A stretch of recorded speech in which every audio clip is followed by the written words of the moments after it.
चलिए, आज हम देखने वाले हैं ओनरशिप ओनरशिप के सॉरी स्वामित्व अर्जन करने के तरीके। ठीक है, पिछली क्लास में हमने देखा था काइंड्स ऑफ ओनरशिप, ये कंप्लीट हो गया था हमारा और आज हम देखने वाले हैं स्वामित्व अर्जन करने के तरीके। तो नेचुरली आप जो जानते हो स्वामित्व अर्जन करने के तरीके वो 2 ही तरीके होते हैं। पहला होता है मूल तरीका और दूसरा होता है व्युत्पादित तरीका। ठीक है? तो स्वामित्व के संदर्भ में ना 2 ही जो वस्तुएँ ना 2 ही प्रकार से हो सकती हैं। ऐसी वस्तुएँ जिनका जो स्वामित्व है, किसी व्यक्ति में ना हो और स्वामित्वहीन संपत्ति वो कहलाती है। ठीक है? अगर किसका जो स्वामित्व है ना? कोई व्यक्ति अगर उसका स्वामित्व नहीं रखता है, तो वो हो जाता है स्वामीहीन संपत्ति। ठीक है? तथा इन्हें कब्जे में लेकर इन पे स्वामित्व अर्जित किया जा सकता है। यदि कोई वस्तु है ना? या क्या है कि कोई संपत्ति है जिस पे किसी भी व्यक्ति का अधिग्रहण नहीं है, किसी भी व्यक्ति का स्वामित्व नहीं है, तो वो संपत्ति क्या कहलाएगी आपकी? स्वामीहीन संपत्ति। ठीक है? जिसको आप कब्जे में लेके क्या कर सकते हो? अपने नाम कर सकते हो, स्वामित्व अर्जन कर सकते हो। परंतु ऐसी वस्तुओं पर जो पहले से ही किसी व्यक्ति के स्वामित्व में होती हैं, ठीक है? वो क्या तरीके से? व्युत्पत्त रीति से स्वामित्व प्राप्त किया जा सकता है, यानी कि व्युत्पादित तरीके से। ठीक है? इसमें इसके अर्जन करने के 2 ही तरीके हैं जो मैंने यहाँ पे लिखे हैं। पहला है आपका मूल तरीका और दूसरा है आपका व्युत्पादित तरीका। ठीक है? तो जो हम मूल तरीका देखेंगे तो मूल तरीका जो है ओरिजिनल फॉर्म, अगर आप कोई संपत्ति को कैसे प्राप्त करते हो इसके बारे में समझना है कि मूल तरीका वो क्या होता है कि इसमें जो प्राप्तकर्ता होता है वो स्वयं अपने कार्य द्वारा स्वामित्व प्राप्त करता है। ठीक है? जो मूल तरीका है उसमें क्या है? आप स्वयं उस कार्य को करोगे और उस संपत्ति को प्राप्त करोगे। ठीक है? ये होता है आपका मूल तरीका। अब मूल तरीके के अंतर्गत में ये जो इसके पार्ट्स हैं, ये भी आते हैं कि मूल तरीका कैसे हो सकता है। तो सबसे पहले हो सकता है आपका अधिग्रहण, ठीक है? इस प्रकार का जो स्वामित्व होता है, इसमें स्वामी विहीन पदार्थों के लिए लागू होता है। ठीक है? अगर वहाँ पे जो संपत्ति है ना? या कोई वस्तु है जिस पे किसी भी व्यक्ति का स्वामित्व नहीं है, तो वहाँ पे उसको अधिग्रहण कर लिया जाता है। सर्वप्रथम जो ऐसी वस्तुओं का अधिग्रहण करता है, वह उसकी हो जाती है, यानी कि जो भी उसमें पहले जाता है ना? वो उसको अगर अधिग्रहित कर लिया तो वो उसका हो जाएगा। ठीक है? बाद में जो उसको करेगा वो फिर कब्ज़ा करने का कोशिश करता है। अधिग्रहित, ठीक है? पहले वाला जो लेने का कोशिश करता है, ये पहला उसको जो उसमें स्वामित्व प्राप्त करता है, वो कहलाएगा उसका अधिग्रहणकर्ता। ठीक है? जैसे कि जंगली पशुओं का अधिग्रहण होता है। ठीक है? जब कोई खोई हुई वस्तु का मालिक नहीं मिल पाता तो पाने वाला व्यक्ति उसका स्वामी बन जाता है। यदि आप कोई सड़क में कोई चीज़ गिरी हुई देखे या कोई वस्तु देखी, उसको आपने उठा लिया, ठीक है? आपने प्रयास तो किया, परंतु क्या हुआ कि आप वहाँ पे ढूँढ नहीं पाए उसके मालिक को, तो आप उसको रख सकते हो और आपका उस संपत्ति पे या उस वस्तु पे, ठीक है? अधिग्रहण हो जाएगा और आप उसके स्वामी बन जाओगे। तो ये होता है आपका अधिग्रहण के द्वारा। ठीक है? दूसरा आप देखिएगा विशिष्टीकरण के द्वारा। यदि कोई व्यक्ति किसी दूसरे की वस्तु पर कार्य करके कोई नई चीज़ बना देता है, ठीक है? तो यहाँ पे याद रखिएगा कि आपने दिया वो तो कुछ और है और आपको बना के कुछ और मिल रहा है, ठीक है? तो वो विशिष्ट तरीका होता है।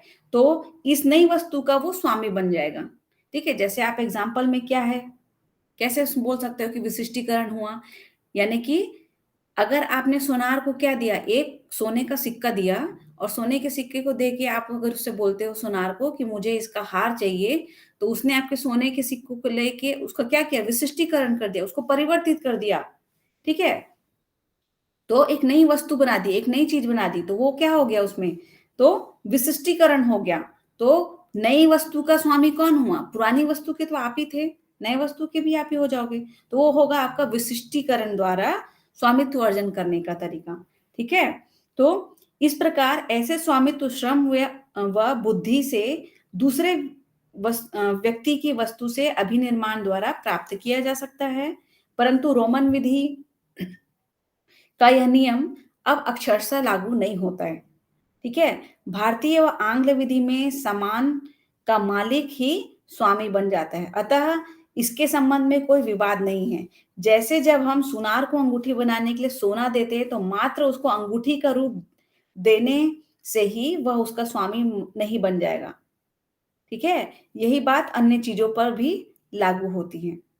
यानी कि यहाँ पे ये समझाना चाह रहा है ये कि अगर आपने सुनार को क्या है, अंगूठी बनाने के लिए सोना दे दिया है, ठीक है? तो उस समय के लिए वो उसका स्वामी है जब तक उसको रखा है, परंतु मूल स्वामी तो आप ही रहोगे, ठीक है? जब तक वो अंगूठी को बना के नहीं दे देता है, तब तक वो उसका स्वामी रहेगा, परंतु जैसे ही वो नई चीज़ आपको बना के दे देता है, तो विशिष्टीकरण, ठीक है? विशिष्टीकरण के अंतर्गत में आप उस सोने के नए स्वामी कहलाओगे।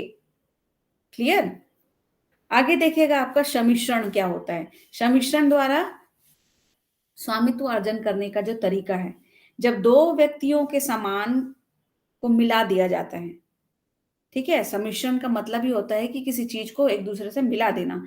तो जब 2 व्यक्तियों के सामान को आपस में मिला दिया जाता है, इससे संयुक्त स्वामित्व का उद्भूत होना स्वाभाविक होता है। प्रथम जैसे ठोस पदार्थ के सम्मिश्रण का घोतक होता है, जबकि दूसरा तरल पदार्थ का।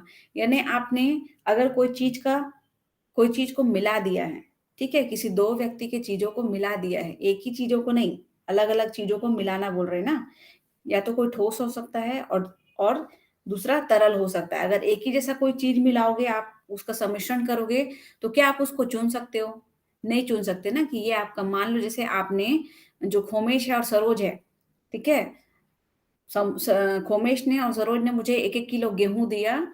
ये खोमेश ने मुझे क्या बोलते हैं दूसरा मतलब कि एक बड़े दाने वाला गेहूँ दिया और सरोज ने क्या दिया? छोटे दाने वाला गेहूँ दिया। ठीक है? मैंने उसको दोनों को मिला लिया और मिलाने के बाद अगर मैं आप उसको आपको दे रही हूँ, तो क्या आप पहचान सकते हो कि ये आपका गेहूँ है? नहीं पहचान पाओगे, ठीक है? यहाँ पे ये पता चलना चाहिए कि सम्मिश्रण में जो दोनों चीज़ें हैं, वो अलग प्रकार की होनी चाहिए, ठीक है? तो इसमें ये पता चलता है कि जो ठोस पदार्थ का अलग कोई स्वामी है और तरल पदार्थ का कोई अलग स्वामी है। तो इस तरीके से सम्मिश्रण द्वारा क्या कर सकते हैं? स्वामित्व का अर्जन कर सकते हैं। इसका एग्ज़ाम्पल आगे देखेंगे, ठीक है? आगे देखते हैं प्रविधि द्वारा। ठीक है? प्रविधि द्वारा क्या होता है कि जब किसी वस्तु में प्राकृतिक कारण से या अन्य प्रकार से वृद्धि होती है, तो उससे स्वामी को लाभ मिलता है। ठीक है? यानी कि अगर कोई प्राकृतिक कारण से बोल रहा है ना, ठीक है? अगर जो वस्तु है उसमें प्राकृतिक कारण से किसी भी प्रकार से वृद्धि होती है, तो उसका लाभ किसको मिलेगा? स्वामी को मिलेगा, जो उसका क्या है? स्वामी है। जैसे कि नदी की मोड़ से बड़े बने हुए भाग, अगर नदी अपना रास्ता बदल देती है, तो वहाँ पे जो भूस्वामी है उसका वर्चस्व आ जाएगा वहाँ पे। इस प्रकार नदी में टापू या स्थल आ जाने से स्वामित्व का सृजन होता है। यानी कि क्या होगा कि इसका जो लाभ है वो तटवर्ती दोनों स्वामी को होता है।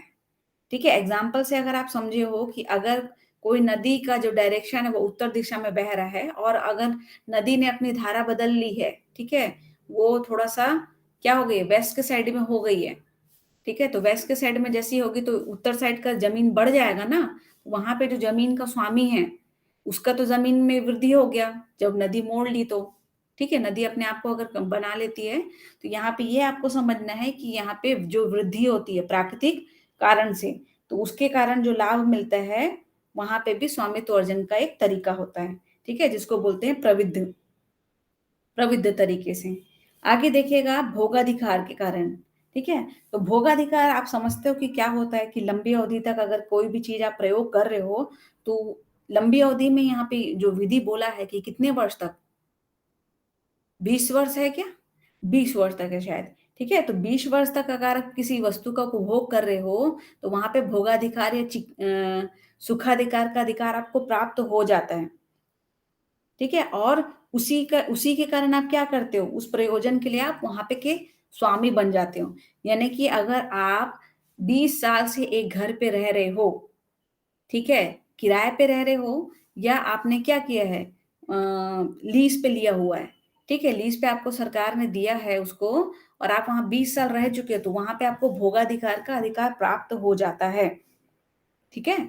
तो भारत में परिसीमा अधिनियम की धारा 25 के अनुसार कोई भी व्यक्ति निरंतर 12 वर्ष है ना, सॉरी 20 वर्ष नहीं है, 12 वर्ष है, 12 वर्ष या उससे अधिक अवधि तक दूसरे की संपत्ति पर कब्जा बनाए रहता है तो वह उसका स्वामी बन जाता है। यहाँ पे भोगाधिकार का मैं लिख रही हूँ 12 वर्ष, ठीक है, ना कि 20 वर्ष, ठीक है। तो वो उसका स्वामी बन जाता है। सामान्य प्रावधान आंग्ल विधि में भी इसका प्रावधान है। और रोमन विधि में क्या है? रोमन विधि में यह अवधि इस बात पर निर्भर करती है कि क्या पक्षकार एक ही अधिवास के हैं या भिन्न भिन्न अधिवास के हैं। यदि इनका अधिवास एक ही स्थान के हैं तो प्रतिकूल कब्जे से स्वामित्व प्राप्त करने की अवधि 10 वर्ष थी, लेकिन पक्षकारों के असमान होने पर ये 20 वर्ष का माना जाता है। ठीक है, मैक्सिमम आपका 20 वर्ष है और यहाँ पे रोमन विधि के अनुसार में 20 वर्ष है, तो शायद मैंने 20 वर्ष वाला ही आपको बताया। ठीक है, तो आपको ये याद रखना है कि 12 वर्ष और 20 वर्ष। 12 वर्ष किसमें है? भारतीय परिसीमा अधिनियम में, परिसीमा अधिनियम में, और ये 20 वर्ष बोलता है आपका रोमन विधि के अंतर्गत। ठीक है, तो इस प्रकार आप भोगाधिकार के द्वारा भी स्वामित्व का अर्जन कर सकते हो। अब यहाँ पे देखिएगा, फ्रिस्टम परसेप्शन है, ये इसका इंग्लिश में ही नाम याद रखिएगा क्योंकि इसका हिंदी जो है निराशा की धारणा। ठीक है, निराशा की धारणा, ये नाम ही अलग है, परंतु इसका हिंदी याद मत रखिएगा, इसका